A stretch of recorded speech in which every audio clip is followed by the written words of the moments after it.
Thank you for giving us the opportunity to present our continued efforts on next generation mission critical push to talk.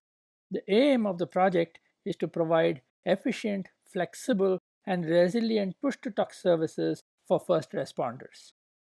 We have two members on our team. My name is KK Ramakrishnan, and I am a professor in computer science from University of California, Riverside. I've been working for nearly 40 years in networking, having spent nearly 35 years in industry. My collaborator is Dr. Jia-Chen Chen, who is a postdoc at WinLab, Rutgers University.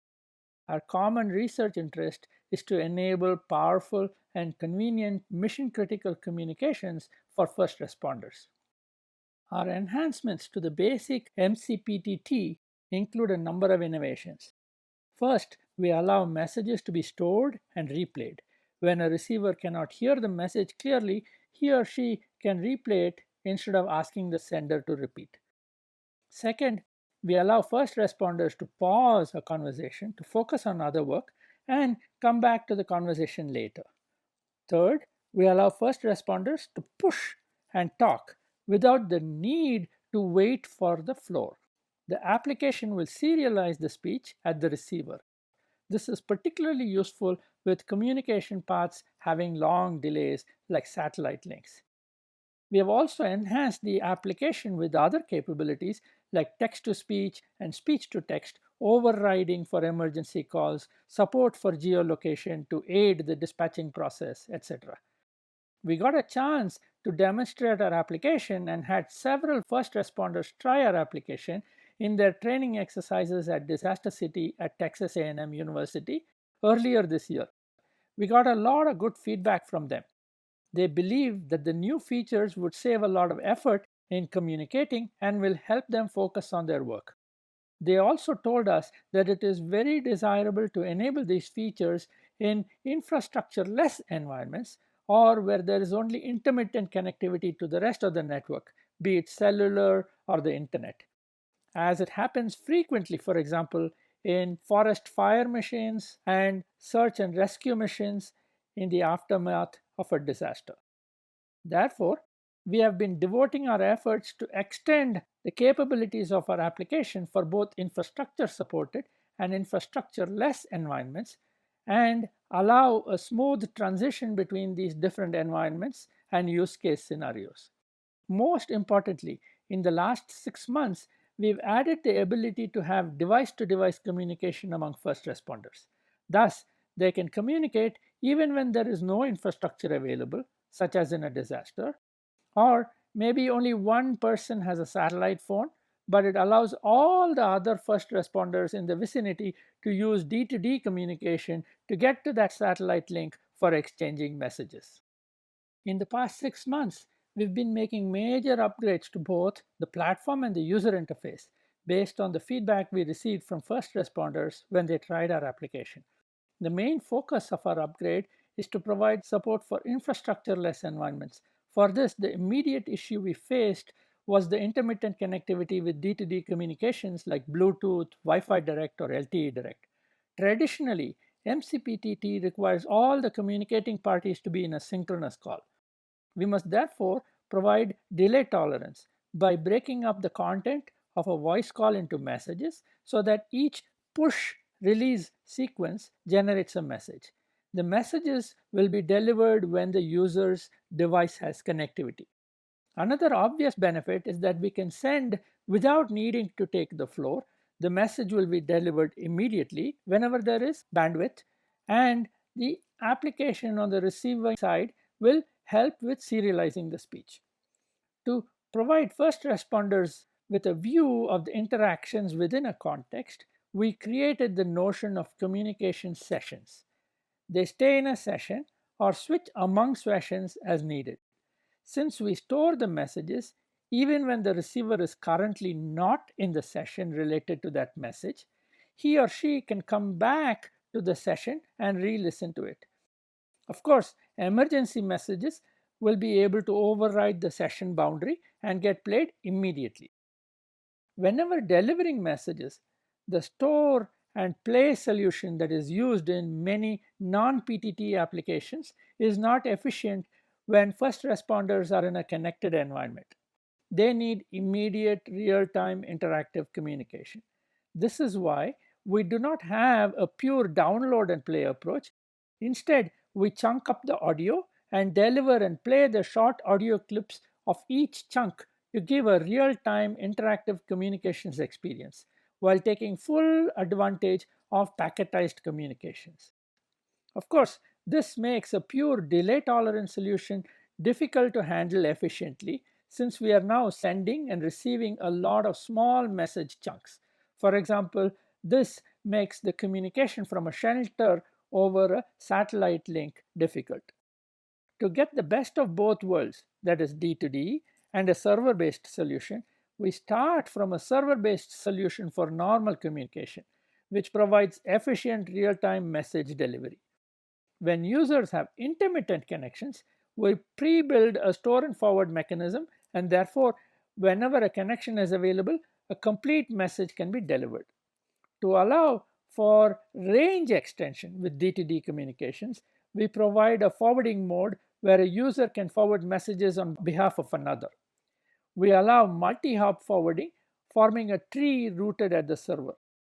When a forwarder cannot connect, he can also serve as a temporary server to enable communication among users within the shelter. In our system, we allow a device to forward messages for multiple users, but only connect to one upstream device or server. Therefore, the users will eventually form a tree rooted at the server. This structure has proved to be efficient, especially when communications have to go through the server compared to a mesh network where routing would be difficult. Let's start with a scenario where all the devices are online. This represents a normal situation with first responders. Through the demo, we'll see how our application can evolve with the environment to support different use case scenarios. Here, we have Bob Firefighter, Charlie Commander in the group conversation. For demo purposes, we visualize the audio input and output at the bottom of each device. In our new application, we do not mandate that the communication parties be in a synchronous call before they can talk to each other.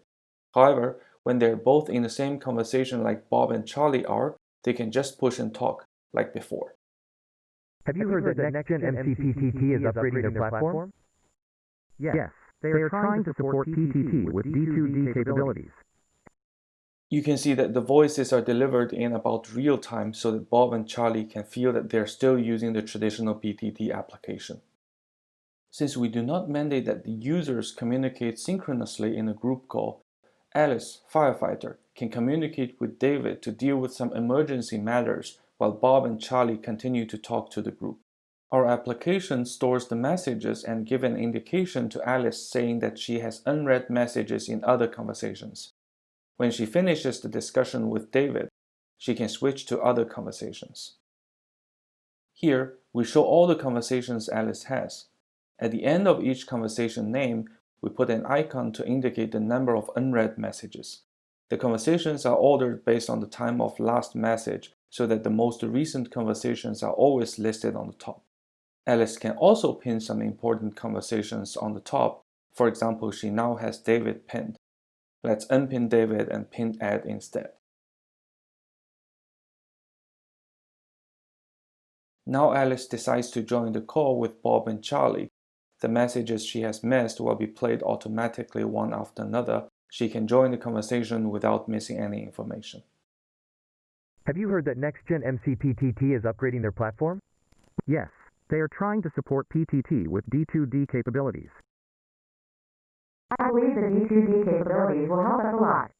Alice can also replay the message by clicking the message body just like before. We skip this step here. When designing the conversations, we allow emergency messages that are sent to the members of a group to interrupt the current conversation so that we can ensure the delivery of the important information. To send an emergency message in a conversation, the sender needs to click the alarm button at bottom right. The emergency PTT button would pop up. This two-stage design was recommended by the first responders to prevent mispressing of the emergency button. Let's assume that now Alice is in another conversation and Bob is playing a normal message. Let's see how our application ensures the emergency message gets the attention from both of them. Everyone, evacuate immediately. We can see that on Bob's side, the playout of the normal message is interrupted and the application plays the emergency message first. Alice would receive an alert since she is not in the conversation. The alert would tell her the conversation that she has received the emergency message. By clicking the View button, she can navigate to the conversation immediately. While the conversational view helps first responders focus on the communication in a context, we also notice that when the first responder, say for example a commander or dispatcher, who has to deal with multiple conversations, switching back and forth among them would be time-consuming and distracting. In the new design, we allow first responders to create combined conversations to have an integrated view. For example, here, Charlie is managing an incident, Ridgecrest. Alice and Bob are in two different groups since they are working on different tasks. It would be undesirable to put the users into the same group since the excessive amount of information would confuse and distract the first responders.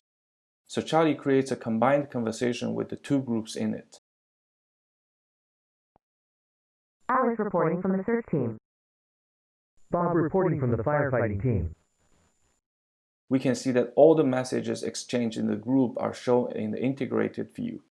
To distinguish the messages going to different conversations, we show the sender and receiver or receiver group on top of each message.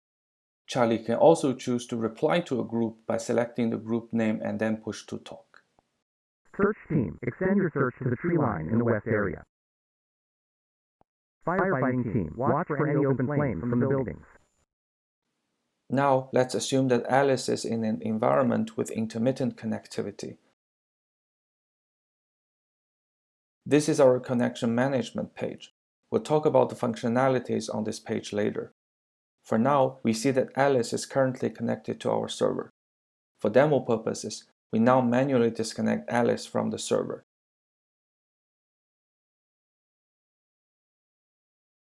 We now let Charlie send a message.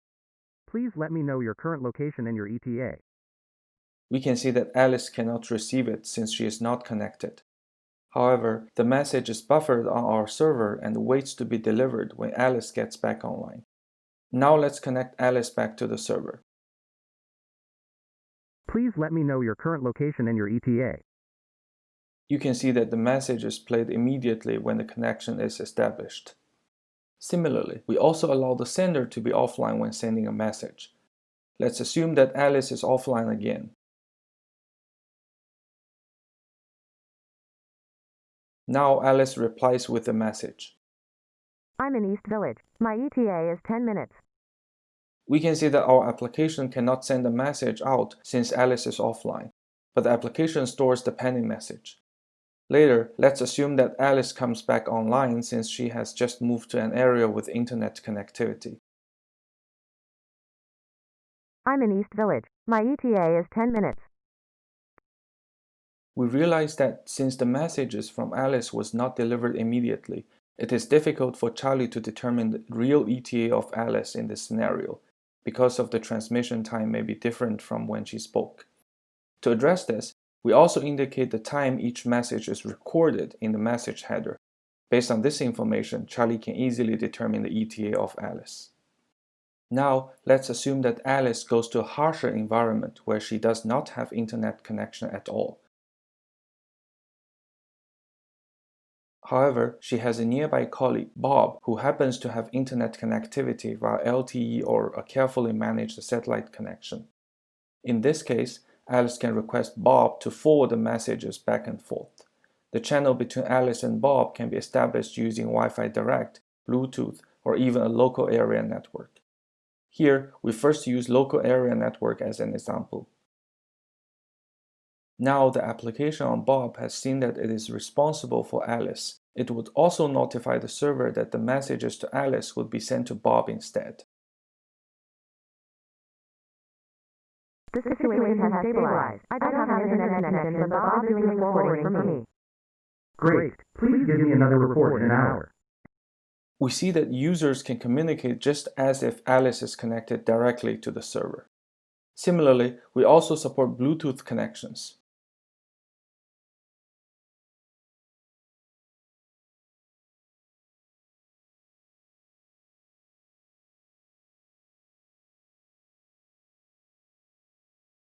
I'm now connecting using Bluetooth. Acknowledged. This technique is not unlike the tethering functions provided by many smartphones, but in a more efficient way. When Charlie wants to send a message to both Alice and Bob, only one copy of the message will be transmitted, and Bob will take care of the replication. This would be useful when the channel has limited capacity, for example with satellite connections. Since we do not have the strict requirement for synchronous calls in the system, Bob can forward multiple conversations for multiple users at the same time. For example, Bob can forward messages for David, who is talking to Ed, and at the same time forward messages for Alice, who is talking to both Charlie and himself. We have muted the concurrent conversations, but you can see the audio input and output on the GUI. We have support for both group and private conversations, no matter whether the forwarder is in the conversation or not. We also allow multi-hop forwarding to extend the range of internet connection. Let's assume that David can only reach Alice now, rather than reaching Bob directly.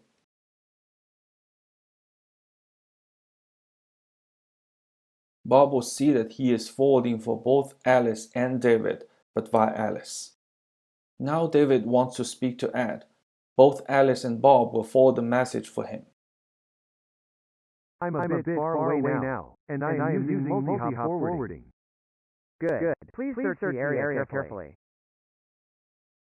In this last scenario, we assume that even Bob has lost a connection to the server, but the three first responders in the field still need to communicate with each other. In this case, a first responder can volunteer to act as a local temporary server to aid in the message dissemination.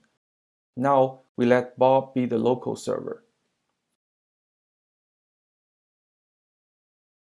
Now the server has started. The server would borrow the information from Bob's application and know the user and the group relationships. Based on this information, the first responders can communicate with each other as if they are still connected to the internet. It appears that we have lost internet connectivity, but we can still communicate.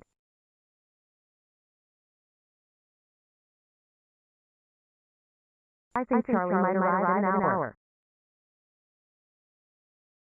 Our local server also has the built-in delay tolerant feature. When the message is not successfully delivered, it will store the messages until its successful delivery. For example, when Charlie reaches the search field and connects to Bob, he will receive the messages he has missed so far.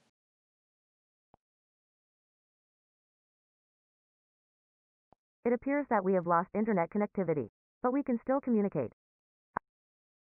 Likewise, if Charlie has some pending messages, those messages can be delivered via Bob to the first responders in the field also. Now, all the members in the field can communicate locally. Please meet me at 4 p.m. Thank you very much for your attention. Please visit our website and feel free to also contact us if you have any questions.